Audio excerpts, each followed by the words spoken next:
Friends, so I was going to record a quick ending to my day, but I'm putting this at the beginning of the video because I went to the gym and talked to a friend in the field, and he just confirmed everything I was feeling today that I talk about in this video.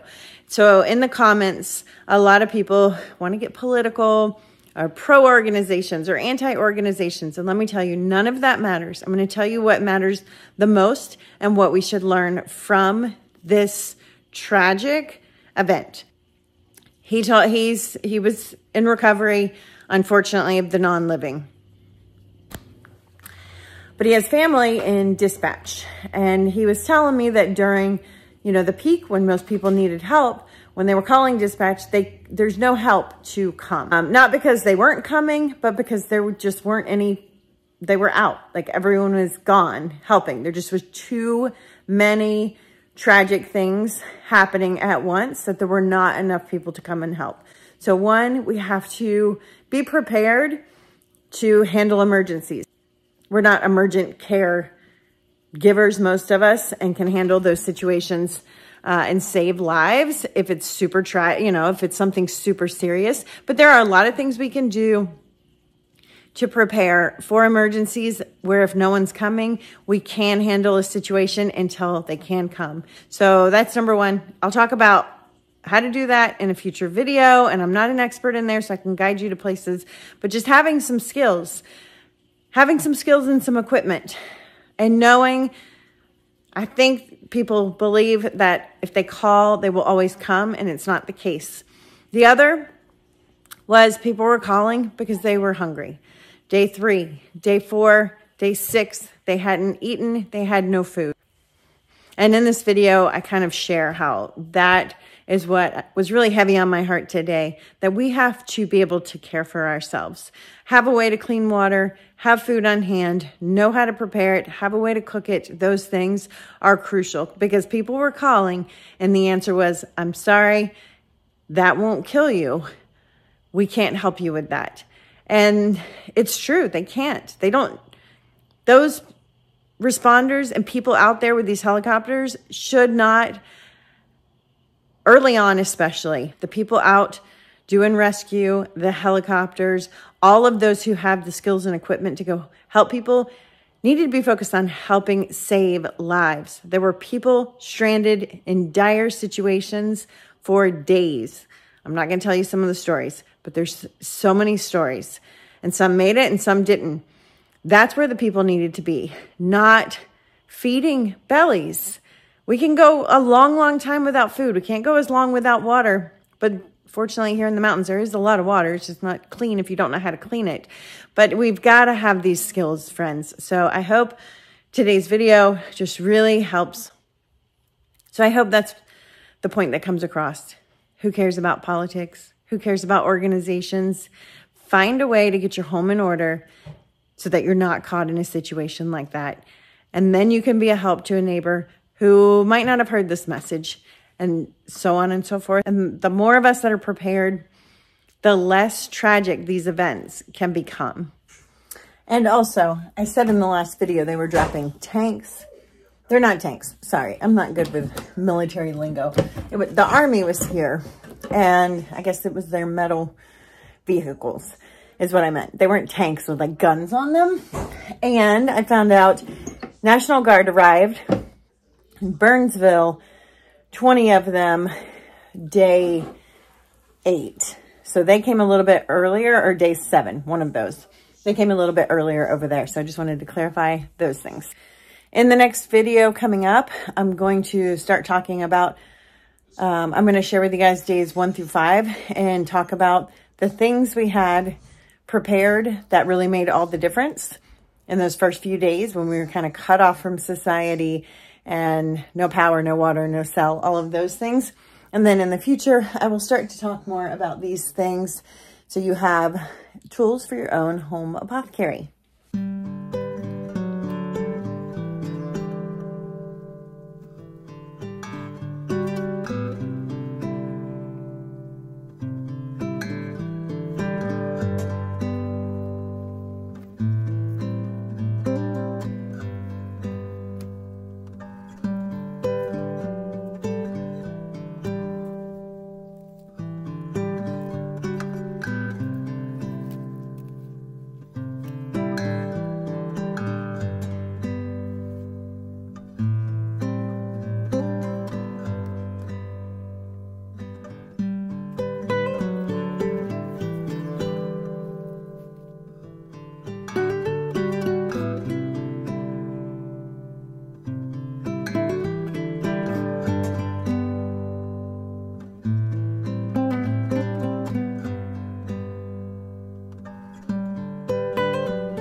Hey, good morning, guys. So, I think we're day 15. I don't even know anymore. Maybe day 15. And today, kind of leaning into my home space and taking care of putting our house in order. We've been running and running and running, and there's a lot of warm food being cooked for people and volunteers. So when we're out and about, and it's real food, it's not the kind of food I eat, but I can like feed the kids that. So we haven't been home making food, and I've got all these mushrooms that I harvested off my logs, and we're not eating them because we're not home and I don't want them to go bad. So I'm gonna show you guys how I preserve my mushrooms, because it's super easy to do and they reconstitute really well. These are all my shiitakes. They're still in great shape, but I don't want to risk losing any of those. And last night was when we delivered a shed out to Burnsville. The area was rough. The trailer got way stuck and got way destroyed, and it just was really exhausting. And that area is just, you know, it's just heartbreaking. It's been kind of heavy. So one thing about this situation is, like, if you watch my old videos, I'm typically at my house, kind of embracing a simple, quiet lifestyle where I grow my own food. I go to the gym. I do CrossFit every day. So I do that, but I'm home a lot. And lately, we're just never home. We're just running. And it's always changing, and everything's always changing, and it's very intense. So just leaning into the home today. And I'm not by candlelight because we don't have power. I just like dark and calm. And I do not want to turn on bright lights right now. So I thought we could just have a little conversation while I prepare mushrooms. So one of the things I'm hearing, and it's because I'm talking about the hurricanes, it draws in people that are new, and I'm so glad you're here if you're new. This channel is about growing food for sustainability purposes so you can be a little bit self-sufficient. And there's lots of comments trying to make it political and all these things. And, you know, we all have our extreme beliefs on things. And I'm not going to talk about this here because my beliefs don't matter. So I'm just sharing what I'm seeing firsthand on the ground, right? And it's just so interesting because, like I said before in one of my videos, like, the truth is in the middle of the two extremes. I think that goes in every situation. Like, I can be super extreme in one way and how I believe, and I can hang out with only people and watch only things that feed that. And that's how cults are made. Like, that's the reality of that. It just kind of trails you off.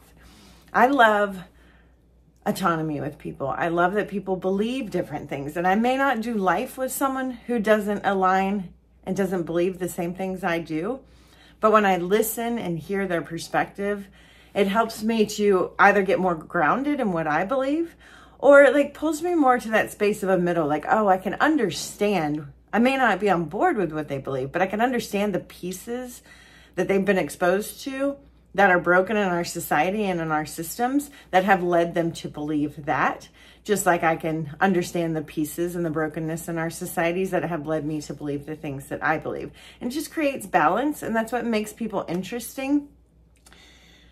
So it's just, you know, it's just been incredible to me, like, how political everyone wants to make this.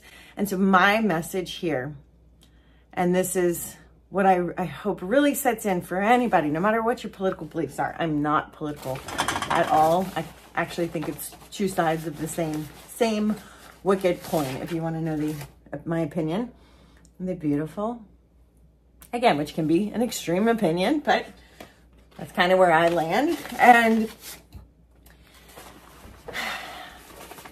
there are hundreds of helicopters that have been out, civilian helicopters, for days and days and days. And they fly and they fly and they drop and they drop and fly and fly and drop and drop. And a lot of those are on rescue missions. There are rescue missions out there. At this point, you know, they're trying to find people who haven't been accounted for, who may be stranded in places that are unfamiliar and can't be seen at this point. I think recently there was a bunch of people found in like an old garage building. You know, no one would have thought there were people in there that had just come together to kind of wait it out because they couldn't get out of where they were. And then, you know, unfortunately recovering those that were lost. So those are kind of the two teams. But I was out in the woods yesterday. I was talking to my friend in the area that's highly affected, and there's like piles of stuff as you're going up there because the helicopters are dropping. And that's amazing and so grateful. But, and there's a huge but here. These are my oyster mushrooms and a rogue green bean. And I'll talk about this after I finish my story here. And this, I don't know how to word this in a way that's not a little bit unsensitive. Okay, so I'm just gonna put a disclaimer on here. But it's the truth. If more people were a little bit more sustainable minded, and I'm not talking about you gotta grow your own food and be self-sufficient, not rely on any of the systems, but if we all really thought about where food comes from and cared about where food comes from and really wanted to make sure we had healthy food going into our bodies and that was important. First off, a lot of this toxic stuff that's out there that's harming so many people, the cancer rates are through the roof. The stuff they put in this food is insane. It's not food. If more people cared, it would cause those companies to change because they want to make money. That's all they want to do. And that's why it is the way it is, right? But what has happened is there are thousands and thousands of people all up through the mountains in these places that are okay medically. They're not disabled. They don't have needs where they need to be rescued or anything. They can stay where they're at, but they don't know how to survive without power and water. They don't have resources, so they have to have things dropped in. They don't have a way to clean water. They don't have ways to cook real food. So the stuff that's being dropped in, and that I keep saying, it's like bottled water, lots of plastic. It's all plastic. So now there was one, I saw this bin. It's just, you know, there's no trash collection. So you got these people stranded out in the middle of nowhere, and it's just piles and piles of trash because the things that are being delivered are piles and piles of water bottles and processed packaged foods. And first off, those things aren't helping the people. They're not healthy for them. And it just got me thinking, like, how vulnerable we've become, that people are saying they haven't eaten in 6 days and so on. That means they had 3 to 5 days worth of food. So once their fridge and the freezer went bad, they might have had a couple of snacks in their pantry and that was it. And they don't know how to, a lot of people don't know how to cook like rice and beans and the things that are, rice and beans is a complete protein. All I'm doing is popping out the stems, by the way. Look at this gorgeous thing. It's so beautiful. I just don't want it to go bad. You know, rice and beans is a complete protein. They don't have a way to cook those things. A lot of people don't know how to make rice and beans taste amazing so you can live off of it. They don't have any way to grow greens or to do their sprouting. I don't have any sprouts going right now. To add nutrition and flavor and fresh food. So they're out there with these drops being made every couple of days of processed box foods that aren't healthy, aren't good for you. I just can't imagine eating like that for days and days and days and many more days to come. And it just really was, I was talking to my friend, and the difference between the two is so polarizing. So she is set up, and all their systems weren't perfect. And of course, they have had to find a way to get a couple of resources, but it's very limited what they had to get. And it's just so different. They are eating healthy, whole foods. They're thriving in a very difficult, very stressful, overwhelming situation and making sure that they're putting healthy food in the bodies of their children. And then she was just telling me about some other people she knows out in the area where it's the complete opposite. They're trying to get rides to the fire station, and when they're going there, they're trying to just get massive loads of this processed bars and snacky things and as much as they can get so that they have some food to eat for the next few days.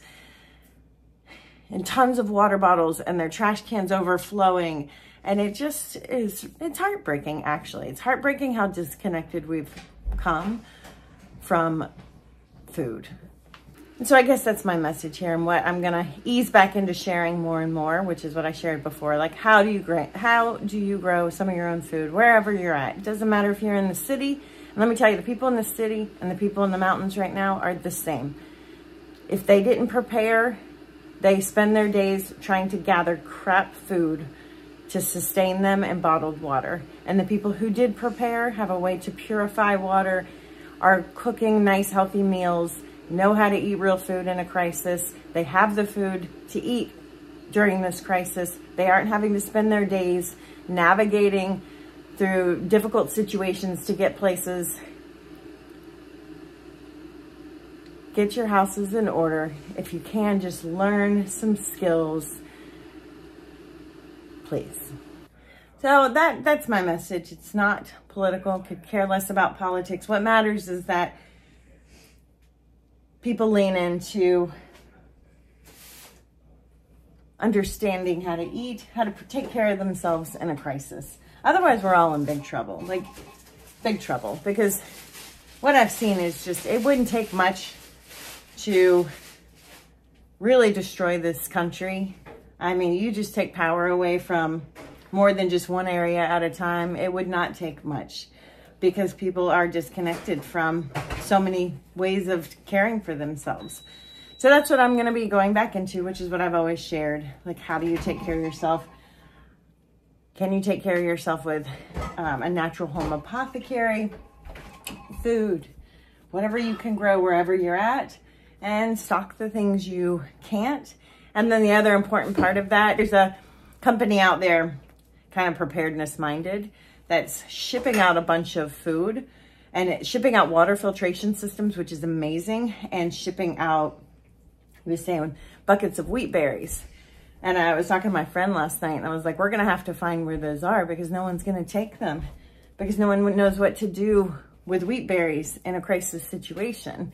So, and by the way, you can just soak them and cook them like you would pasta. I use them all the time to make pasta. I don't turn them into pasta. We just eat the wheat berries cooked.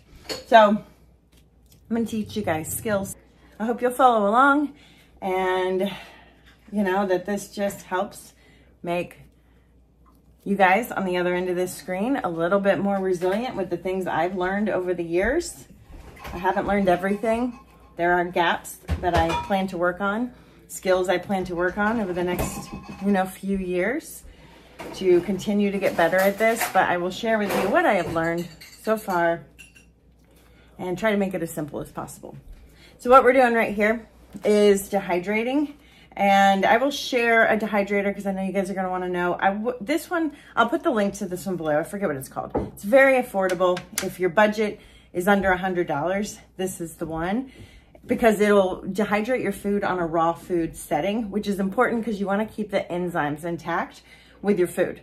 That is very, very important. And a lot of people love freeze dryers. I'm not against freeze dryers. I don't have one because I would personally buy a hydroponic system, like a harvest wall, before I would spend that kind of money on a freeze dryer. And the reason is freeze dried food, it's kind of like making an MRE, like a packaged meal. I've had some of those. My friend made them when we go camping. I don't like that kind of food. I don't feel like it's sustainable. I think being able to consistently grow your own food in a crisis is far more useful.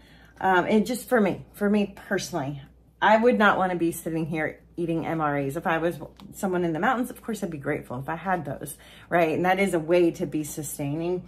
But I would much rather be stuck up there harvesting mushroom logs that go crazy after such a crisis, because God is good and he provides food when we need it. I'd much rather be sprouting and just eating fresh food. That's me personally. I would spend the money on a hydroponic system before a freeze dryer. But dehydrators are amazing because it does allow me, I dehydrate my tomatoes and use them as sun-dried tomatoes. I dehydrate my mushrooms when we have too many. I dehydrate, actually, let me save some of these for a pizza. Actually, I'm gonna do that. I'm gonna save a few of these for today. Actually, I dehydrate kale chips. I make actual meals out of dehydrated foods, and you can keep the enzymes intact if you dehydrate them at under 105 or under, and that keeps them at like a raw food state preserved. But I'm also in the market for a new dehydrator for the one I really like, so I will share that with you guys when I get it. I'll put the link to this one below, and I will put the link to the one that I plan to get below. Definitely more expensive, next level. This will do the trick. But if you start to get into doing this all the time, it's easier to have one that functions like an oven where you can open the door and slide the trays in. They are easier to use, but this one works great. This is what we're doing. All I do is dehydrate them until they're completely dry, and I'm gonna store them in a jar. And then we have mushrooms as we need them. All these stems are edible, and you can dehydrate those too and turn them into a powder. I'm gonna feed them to the chickens today because we're still so busy. I don't predict I have time for that project, and the chickens love them.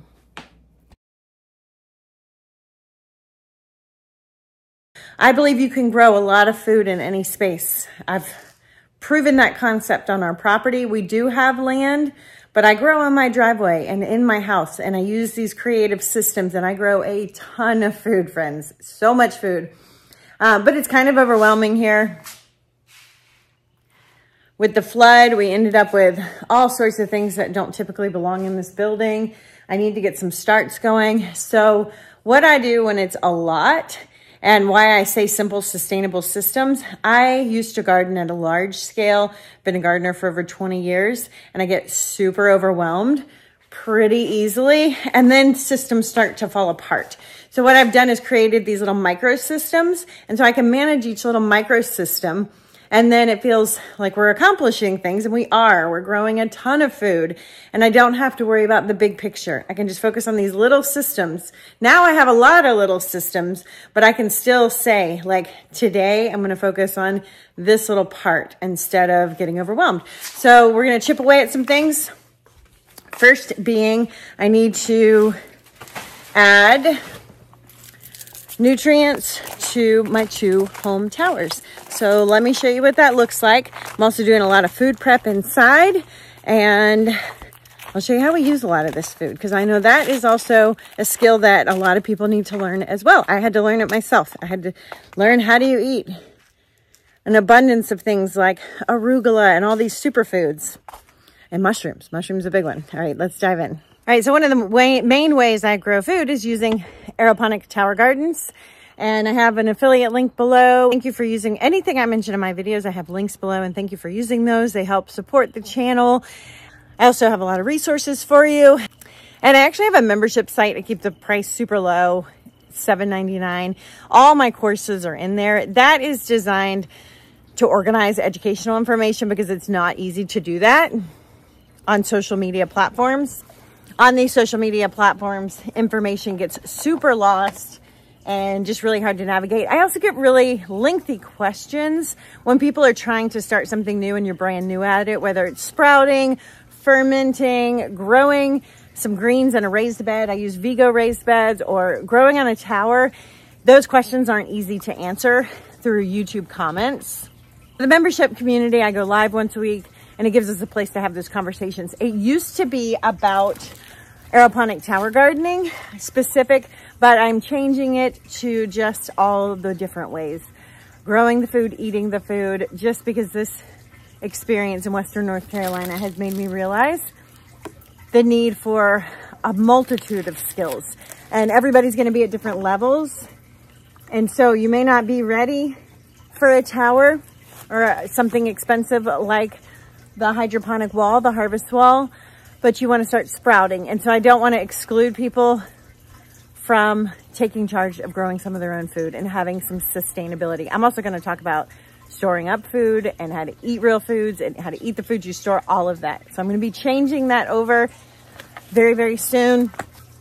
So what I'm doing here is I'm adding nutrients to my tower. The home tower is an excellent tower for growing indoors. I also grow outside with my home towers 3 seasons out of the year. It's better for smaller things or for for small to medium sized things. So I'll give you a quick tour and just show you the abundance that's on these. I'm not super picky about nutrients. I'm not even very peculiar about measuring, and I never check my pH. That's just what works for me. If your water's different, you might need to kind of figure out your water first before you can just like wing it with nutrients. And you might realize, like, through patterns, you know, you add a certain amount less of one or the other. But this works for me with our setup. And again, I have found, I'll show you what's going on with my towers where I can tell there's a problem, but I have rarely ever had pH be an issue. I've actually never had pH be an issue as far as my plants not being healthy. And what I mean by that is the pH may be high, the pH may be low. It doesn't typically affect my plants. It can affect the taste of some things like tomatoes. So that might be, and zucchini do like a special pH, so it can be a little bit more specific for certain vegetables. All that to say, like, don't make this more complicated than it has to be. I think that's one of the reasons why growing food and why we sold our health and our security for convenience. We handed that over. We gave that over and for the sake of convenience.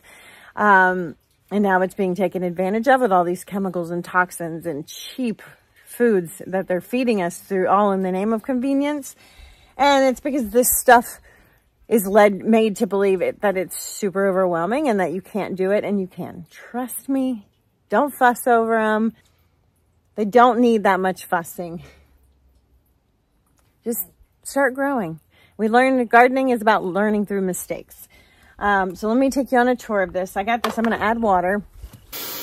All right, these are the home towers, so they're smaller. They're 13 gallons, and they're great for growing indoors or growing medium to smaller things. Although you can see how big, what I consider medium is pretty big. So I've got pepper plants on the bottom of this one. This is a purple pepper. I've got some red peppers down here. Just tons of peppers. Look at this. Just so many peppers. Look at this. All my jalapenos. I'm actually going to stuff these tonight and make stuffed jalapeno peppers. Got rosemary, lemon balm, sweet marjoram, lettuce, dill, green onions, thyme, bok choys, endive, no idea, pak choi, endive, chives, celery. We grow amazing celery.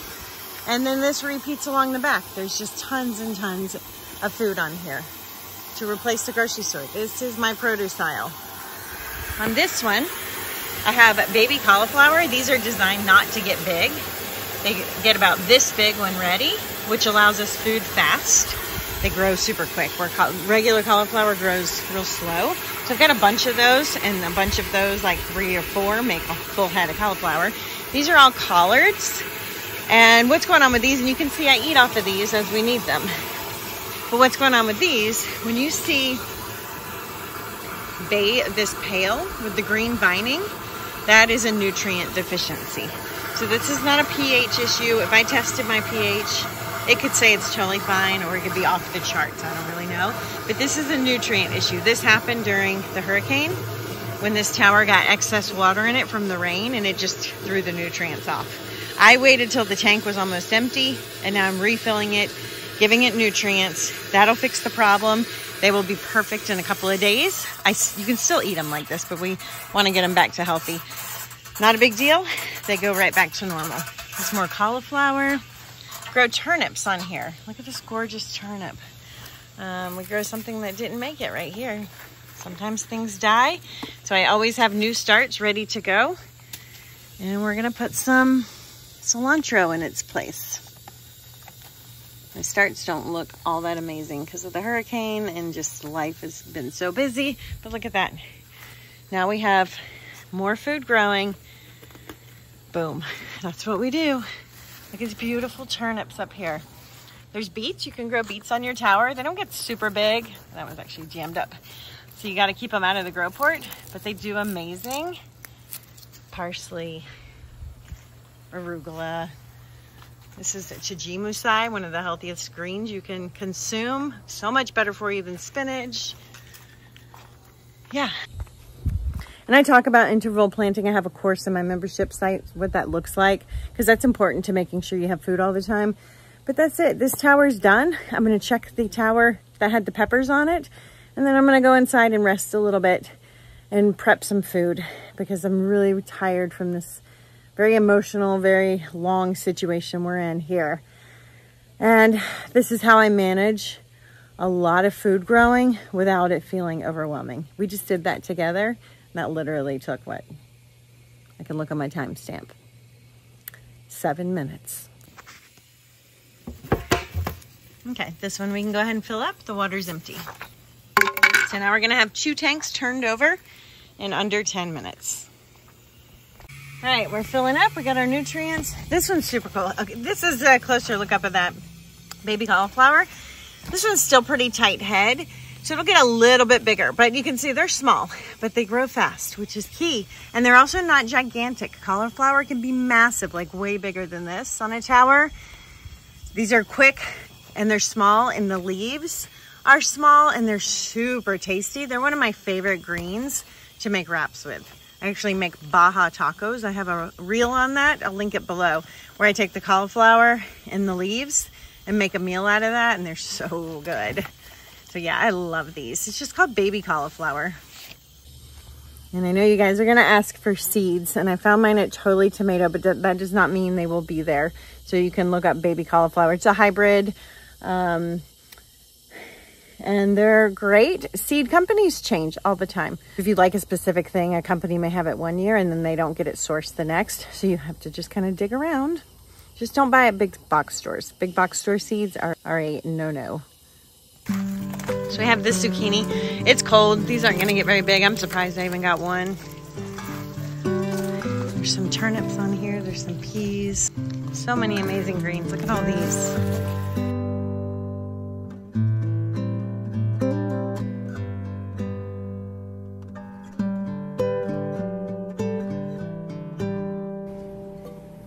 These are my homegrown potatoes. I'm gonna shred these because I want this to be super comforting.